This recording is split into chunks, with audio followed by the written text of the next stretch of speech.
Hi, thank you for joining me. My name is Darren Stevenson. You're probably watching my YouTube channel.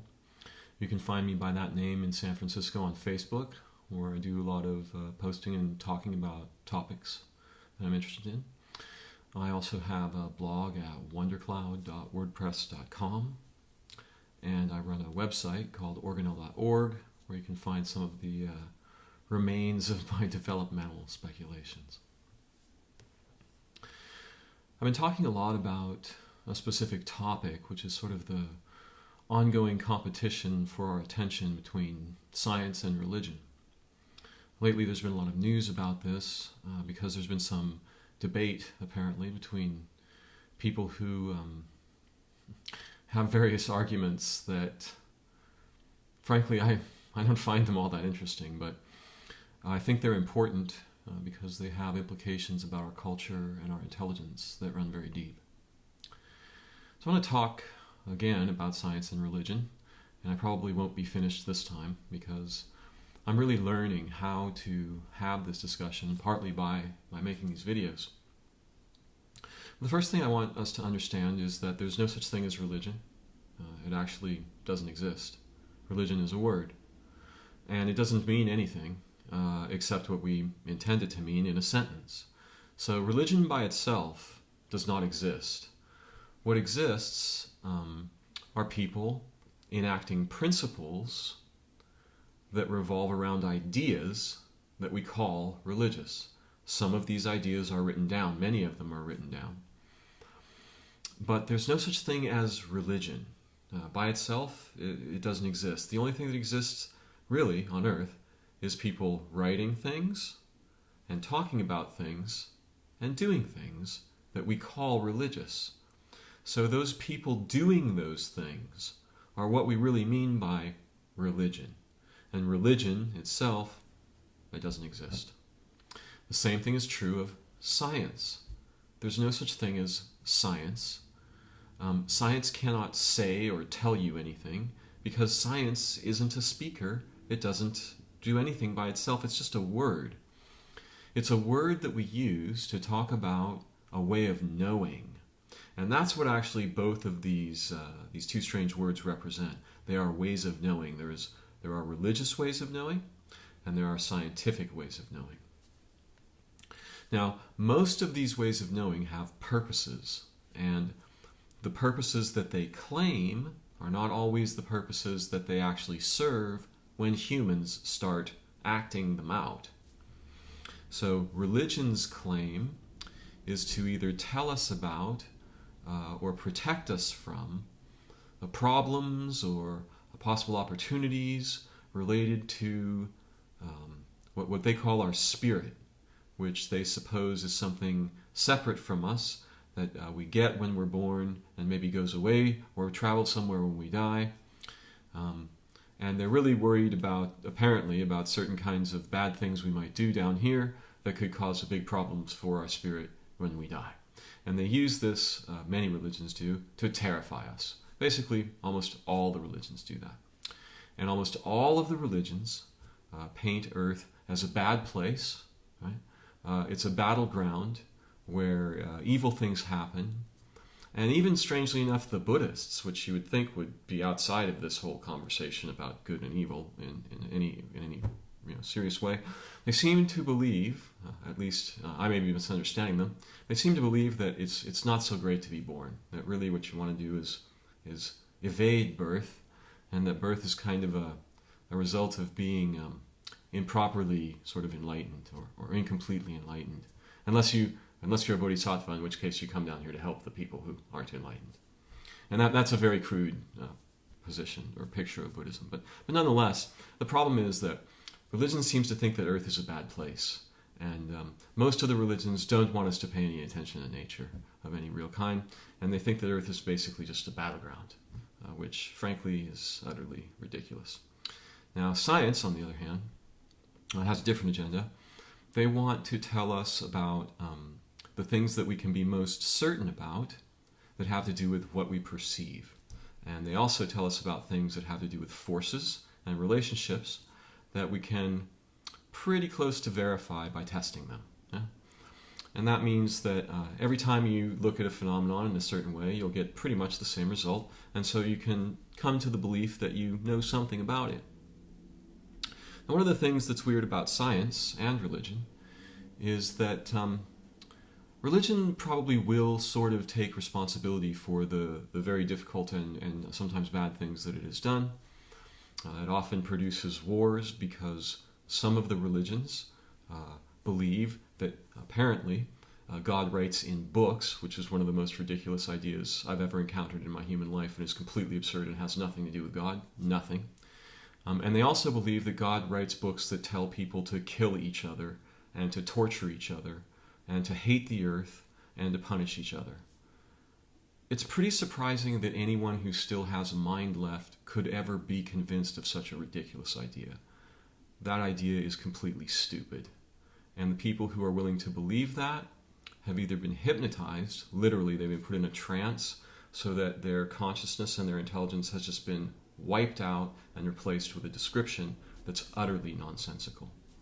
Now, that is not to say that the Bible and the Quran and similar holy books, or quote-unquote holy, have nothing to say that is of value. In fact, my experience is quite the opposite. These books do, in fact, contain, in many cases, astonishing opportunities for learning and understanding, and they have almost nothing to do with the religions that worship these books. Almost nothing. So if you look very deeply into the books themselves, you're going to find astonishing, how shall I put this? Astonishing doorways into discovery and intelligence and understanding and experience. But they're not likely to have much to do with any of the religions who go around telling you these books are good. And I'll get to the reason for that in a minute. Now, science, on the other hand, is similarly confused. Let me explain. Biologists who study life on Earth actually go around killing things all day long. And they don't just kill them, they torture them. And not just a few things, they torture millions, or actually billions, of living beings every day, all day, every day for hundreds of years now. And they think that not only is this good and fine to do, they recommend it because we get data about it. In other words, it's okay to torture living beings or even destroy them to get information. Information is basically just numbers and letters that are descriptions. That idea is catastrophically misfounded and is at least as stupid, if not more stupid and deadly, than the idea that God writes books. Both of these ideas are cripplingly dumb. Science, however, has a lot sort of going for it in terms of being an authority. And by the way, that's what's going on in both of these camps. We're trying to establish authorities that stand above our humanity and above our intelligence and above nature and speak down to us and tell us what to be or think or do or see. And they also want to tell us what things are, how they came to be, what they're supposed to mean or not mean, where they came from, and things like that in terms of science.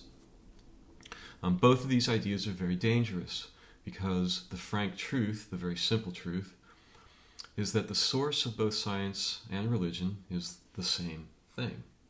It's being alive, which means it's nature. Everything that science knows was gleaned from nature. Whatever religion may or may not know was gleaned from reality, which is nature. So in fact, they're both fighting over who gets to be the authority about the nature of authority in nature. And both of them are so catastrophically confused that they're actually destroying life on Earth, humanity, and our intelligence in their constant competition for which one's on top. Now, apparently the religious people, or some of them, believe that God created the earth. I think that's kind of a silly idea, because actually what happens in nature is just that whatever reality may be, it instances itself wildly. And it's not very likely that God sat down at a drafting board, whether God was male or female or a group of things or one thing or many or whatever God might be, and decided that this would be this way and that would be that way and thus and so. No, I don't think so. I think actually if there is a God anything like this word, which is my experience that there probably is something at least that we could associate with this idea, it's not impossible. It probably wasn't a planned thing. In other words, the universe is the expression of God's being. Yeah? And so too, everything on earth is the expression of beingness. Yeah? It's not the expression of a blueprint. It's the same with science. Science seems to think that there's some sort of a description, and that if you just get the description right, then you'll understand the universe and reality because you'll know how all the parts work. Unfortunately, the problem with that idea is that there are no parts. Unless you make science, which cuts up, when people do it anyway, it cuts up things into all these little parts, which is part of why they're torturing all the living beings to get at all the parts. And by the way, just in case you're confused about this, you don't have any parts. Parts are a convenience. Machines have parts. You are a whole. You are an instance of all of time-space, okay? You're not comprised of parts except as a convenience of talking. Yeah? Now, for science's purposes, these conveniences are important. Let me get back to a couple of very basic principles here. Imagine that religion wrote a book about how to be in love, and it told you all the terrible curses that would happen to you if you didn't love people in just the exactly right way that they said you had to, and they promised you all kinds of eternal torments if you did anything different from what they said, and all kinds of eternal blessings and sort of wonderful celebrations if you did things the way that they said. Well, would you believe that? Because I wouldn't. What I would want to do is actually just go find a person that I wanted to love, or an animal, or a living place, and just fall madly in love and have that experience as myself, as a living being, as an instance of reality, of an instance of all that is. Yeah? Now imagine if science did the same thing. Imagine if they wrote a book and they told you that, well, love actually doesn't exist. It's just some chemical things that happen in your brain, and now that we'll show you all these chemical things and how they work, if you'll just understand all of this, you won't have to worry about any of those feelings that you have, because those are just sort of epiphenomenon. Those are just side effects of the mechanisms in your body. Right? So let us tell you exactly what love is, and believe everything we tell you, because we tested this very carefully, and then go and do the things that we tell you, and you'll have better love. No. So here's the thing. Religion is wrong, and science is wrong. And actually, you yourself are a billionfold more than all the discoveries science will ever make. Remember, science is something humans do, and that means it's much less than what it means to be human. And religion is something that humans do, and that means it's much, much, much less than what it means to be human. And both of them are authorities that make representations, okay? What these are descriptions. These are made of words and numbers, okay? Now that's a completely different order of existence than beings. There's no kinds of words or numbers or descriptions or code you can make that comes anywhere near what it's like to be a being. The difference between words and descriptions and representations and what it is they represent would be like the difference between drawing a sketch of a burnt matchstick in cat poo and the sun. Okay? That's how different these two things are. So what you've got is a couple of cat poo sketches that want to stand above all of reality and humanity and shout down to you about what they think it is and means. They're absolutely confused, and I want you to leave them alone and remember something very simple. The tiniest feature of nature, one ant, a snail, a fish, a bird, a leaf, one mushroom, one grain of sand, okay, is a billionfold, trillionfold, infinitely more astonishing, amazing, and filled with impossible intelligence and discovery than all of human science and all of human religion will ever be. So the chances that the religion has God right, zero. Absolutely none. Forget it. You can study religion all you want, and by the way, I was born on Christmas. I was a catechumen at a monastery. I've studied Zen for 30 years. I've studied Tai Chi for 20. Okay, I know a lot about Hebrew. I know a little bit about Arabic. I've studied the ancient languages. I know religion. I have been devoutly religious in my life, but I never subscribed to any system. I always chased what religion was about rather than believing any of the little representations. As for science, I've been absolutely fascinated with science since I was a child. I've studied science my entire life. I've never been a scientist, but I actually run and manage a scientific editing firm where we tell other scientists how to make their arguments better. And I've run and managed that firm with a brilliant neuroscientist who can do the wildest kinds of mathematics you can imagine with his blindfolded. And we talk about incredibly deep scientific topics all the time. We deal with science every day. So I've been deeply involved in both religion and science. But I've never been religious. I'm not a Buddhist. I'm not a Christian. I've been a Christian and a Buddhist. I've never been a Buddhist, but I've been a Christian, definitely, for a long time. And I am not a scientist. But I'm deeply, deeply fascinated by both of these ways of knowing. And what I want to encourage you to understand is that as a human being, you have a responsibility to your own intelligence and your own awareness to go far past science and far past religion, deeply into their sources. Where are their sources? They are in you and me and the world. Now, the representations compete in our cultures for membership, right? They want to convert you to a member so that you will defend and fund and pay and belong to them. Yeah? Once you do that, you've given up your humanity. You've given up your divinity. And in fact, in many ways, you may have given up your intelligence. Science is not intelligent. Let me be very clear. Science is only as intelligent as what we do with it, in the same way that religion is only as divine as what humans do with it. Now, if you can actually look carefully at religion and see what humans do with it, most of it is disgusting and horrible. It's terrifying and wrong. The exact same thing is true of science. Scientists like to run around and tell people that religious guys are bad because they made wars and killed people over fictional gods. Well, that's really interesting. Science, as enacted by human cultures in the last 50 years, has done more damage to life on Earth than it's even possible to imagine. They've poisoned every single animalian body on Earth with industrial toxins and radiation. There have been 2,100 nuclear explosions. Count that, 2,100. We've had a full-scale nuclear war.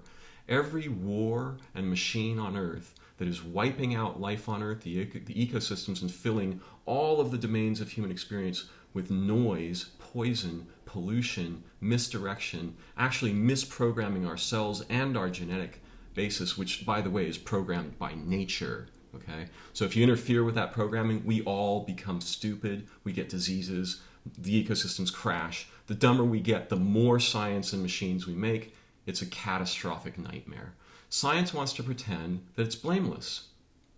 Because what they do is they just say, well, science is up here, it's just a way of knowing. We're not really responsible for what all the humans do with it. Can you imagine if religions tried to say that, right?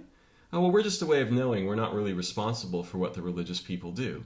We would say they were out of their minds, okay? Religion is responsible for what the people who are religious do with it. Science is the same thing. Everything that has been done in science, science is responsible for. Scientists are not perfect beings. Just because their arguments are very firm and are based on data does not mean they are true, good, reasonable, or that you should believe them. All it means is that the data that they have is fairly reliable. That says nothing about the interpretations. That says nothing about the completeness of that data. And it says nothing about what humans will do with it. And if you just take a simple look at what humans do with science, there's no more lethal way of knowing that has ever existed on Earth. In fact, science at the present moment has the capacity to shut this planet off like a light switch. Snip, in one instant. And if we don't put a leash on science and technology right now, okay, we're going to suffer consequences so catastrophic that any hell that religion ever imagined will be exceeded by what is left of the suffering nightmare that our once gorgeously living planet was. So here's what I would like to suggest to you. First of all, these two things come from the same place, okay? All the scientists were born in mysticism. And mysticism was born by adoration for nature and reality, okay? Without any books, without any stories, without any experts. And what I want you to understand is that because of my own experience and fascination with these topics and with their sources, I've had experiences so shocking that the wildest movies and science fiction you've ever read, the wildest religious stories you've ever read, I've had experiences so far beyond those that those stories aren't even interesting to me, except as kind of an anthropological curiosity. So what I want you to really understand is something very simple here. You are more than the sum of human religions. And when we are together in learning with nature and each other, we have potentials that make science look ridiculously ignorant. Yes, science. All of science was discovered by people just like you and me who were absolutely fascinated with reality. They were not fascinated with stories in books. They were not fascinated with bizarre ideas necessarily about gods in the sky. Oh, by the way, religion is all about intelligences that exist above ours. And that's a really important topic that science has completely ignored, because science apparently thinks we're the only intelligent thing around here. Absolutely ridiculous. What's actually true is we're sitting on a mountain of non-human intelligence that has lifted us up to this position, and then we've just basically said that all that stuff isn't intelligent, and then we just started burning it down, okay, with science. So please try to understand something astonishing. You can have an experience with a bee, okay, with a ladybug, that is more than the sum of religion could ever deliver, and more than the sum of science will ever be able to describe to you, ever. Nature is infinitely deep intelligence. Time-space itself is something like pure, undifferentiated intelligence. We've got completely the wrong idea about what stuff is, and the reason is we've got two insane authorities standing above us with representations, right? Trying to convince us that their representations are correct. It's impossible.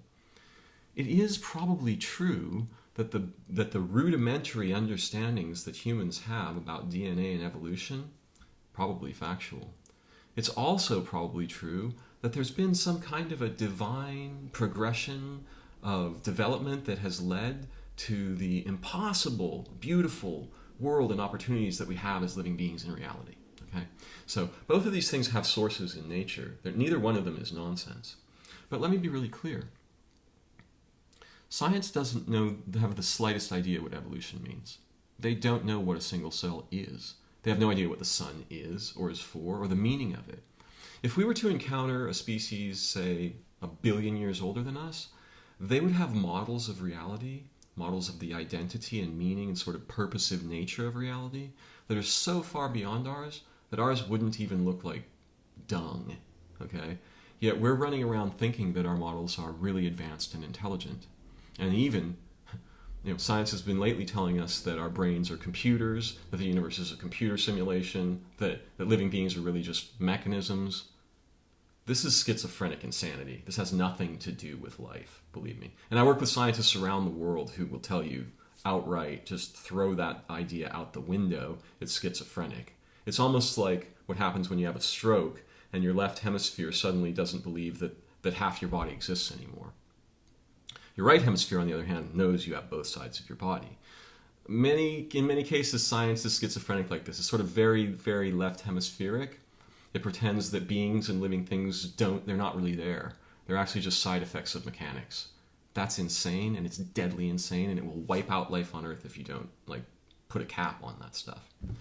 So, simply stated, you are more valuable than the sum of religion and the sum of science. By all means, study and examine and play with them as toys. Never believe them as authorities. Science's models of reality are fascinating, many of them very powerful. Mathematics is a particularly astonishingly wonderful discipline, and one of the best, actually, because even though it does produce deadly technologies and helps us do that, primarily mathematics is one of the more blameless of the ways of knowing on Earth. What I really want you to see is just the representations have nothing to do with it. And even science's most advanced models of physics and reality and evolution are incredibly, they're not even 1% of what's going on. Not even 1%. So if you take that 1% and suddenly make that 50 or 100%, you've lost your mind. And you've lost contact with what it means to be a being and what it means to have the opportunities to learn in and as reality itself. That's what you were born to be. That's what we can do together. That's my invitation to you. No longer shall we live under the tyrannical arguments, okay, of two insane authorities who want us to believe their representations, their descriptions, their explanations. Can you explain love? I sure hope you can't, because it's infinitely deep and it becomes whatever we become. It changes, it goes on forever. There's a billion trillion forms of it in a billion trillion moments. There will never be an explanation that can encapsulate that. The same thing is true of the tiniest phenomenon in nature. No one will ever understand what an insect is because it's infinitely deep. So what I'm asking you here today is get a taste of that infinity, and then you'll understand both why we're so scared that we need to make all these stories, because there's no way we can ever really describe or understand any of this, and why we're so scared that we need to tell everyone none of those stories can be true, and instead have, how should we put it, highly objective theories and hypotheses and proofs. Now, again, both of these things can be fine as long as we don't take them too seriously. Science is actually a much more serious discipline, but it's also far more deadly when unguided. What we most need on Earth is neither science, nor religion. We need to have ways to build extremely intelligent human collectives so that we will be unavailable to the con games of religion, and so that we will be able to put a leash on science and use it in ways that are purposive enough that we might have some chance to survive them. Currently, we are not doing that. Our collectives are insane. Science serves those collectives. Those collectives fund science and direct science's goals and progress. Religion builds its own collectives within the existing fictional collectives of our cultures. And those often have agendas that are so lethal that if they were carried out, it would be endlessly catastrophic. And by the way, the reason that religion is so dangerous is because science has armed them with weapons of mass destruction. So both of these things are a problem. Make sure they don't stand above you. Realize you will never be a description. Whatever science knows is still highly provisional. Our species is incredibly young. Incredibly. We're just getting the slightest hint of what reality is about. The religions have it almost abjectly wrong. Science thinks that they're highly advanced, but actually they're just getting started, and you don't want to trust them about what things are or do, especially if they start telling you that organisms are machines, brains do computing, the DNA is a computing substrate, or that the universe is a simulation. Absolutely impossible. Thank you for joining me. I hope that we'll continue to learn together. Feel free to get in touch with me on Facebook and go way beyond human culture, because what you're going to find outside of all the paradigms, all the religions, and all the science is 1,000-fold more exciting than anything you've ever seen in human culture, and it belongs to you. That's what you were born to be and know and live and explore, and I want to go with you. I'll see you again soon. Thanks for joining me. Bye-bye for now.